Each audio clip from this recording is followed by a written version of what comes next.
আসসালামু আলাইকুম, আমি জুবায়ের। আজকে টিউটোরিয়ালে আমরা দেখব যে আমরা নিউ স্টিকার বা স্ক্রল টেক্সট কিভাবে তৈরি করব। এটা অ্যানোটেশন দিয়ে তৈরি করা সম্ভব। কিভাবে আমরা করব সেটা একটু দেখে নিই। এখানে আমরা একটা শেপ নিব।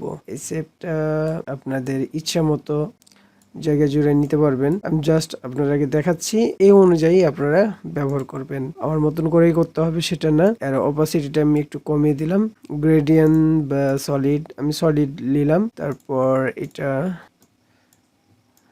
এটা অপাসিটিটা কমিয়ে দিলাম। তাহলে শেপটা মোটামুটি তৈরি হয়ে গেল। এখন এখানে যাওয়ার পর আমরা এই টেক্সটটা নিলাম। তো এই টেক্সটটার উপর আমরা কিছু টেক্সট দিয়ে দিব। তো আমরা এখান থেকে কপি করলাম, কপি করে এখানে দিয়ে দিলাম।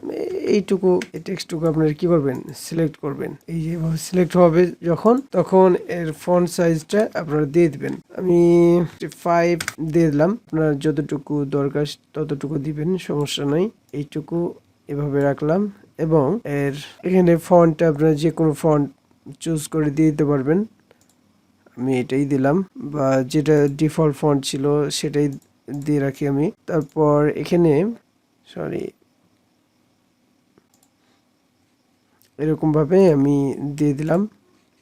আপনার ইচ্ছা মতন কম বেশি করে নিতে পারবেন। এগুলা অপশন গুলা যারা আপনারা দেখবেন একটু, তাহলে আরো বুঝে নেবেন। টিউটোরিয়ালটা আমি বড় করতে যাচ্ছি না, তার কারণে আমি আপনাদের দেখাচ্ছি না। আর এগুলা সহজ, আপনারা পারবেন এগুলা তৈরি করতে।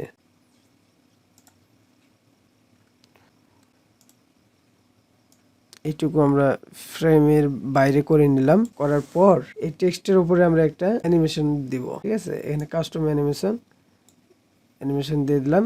দেওয়ার পর কি করব, এইটুকু আমরা মাউস দিয়ে অথবা শিফট চেপে লেফট অ্যারো বাটন চাপ দিলে এরকম ভাবে চলে যাবে। এটুকুই কাজ হয়ে গেল। ঠিক আছে, এখন যদি দেখি তাড়াতাড়ি চলে যাচ্ছে, তাই না? আমরা এটুকু যদি এভাবে করে দিই তো দেখবো যে এটা আস্তে আস্তে প্রথমে যাচ্ছে, তারপরে তাড়াতাড়ি যাচ্ছে। তো এটা যেন সমান গতিতে যাই, সেটা করার জন্য আমরা কি করব, এখানে লিনিয়ার সেট করে দেব। তাহলে দেখবো যে আমরা এটুকু সমান গতিতে যাচ্ছে। তো এটাকে আমি আর একটু যদি ছোট করে দিই তাহলে আরো তাড়াতাড়ি যাবে।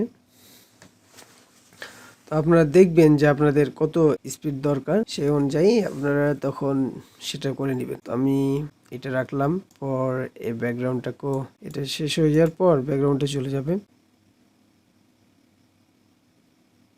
তো চলে যাওয়ার জন্য আমরা এখানে একটা ইফেক্ট দিয়ে দিতে পারি। আপনারা যে কোনো একটা ইফেক্ট দিয়ে দিবেন। আমি এটা দিয়ে দিলাম, অ্যানিমেশন দিয়ে দিলাম। এটা তো দেখেন, এটা শেষ হয়ে গেলো, এটাও একটা ইয়া হয়ে চলে গেল। তো এটাই ছিল আজকের কাজ।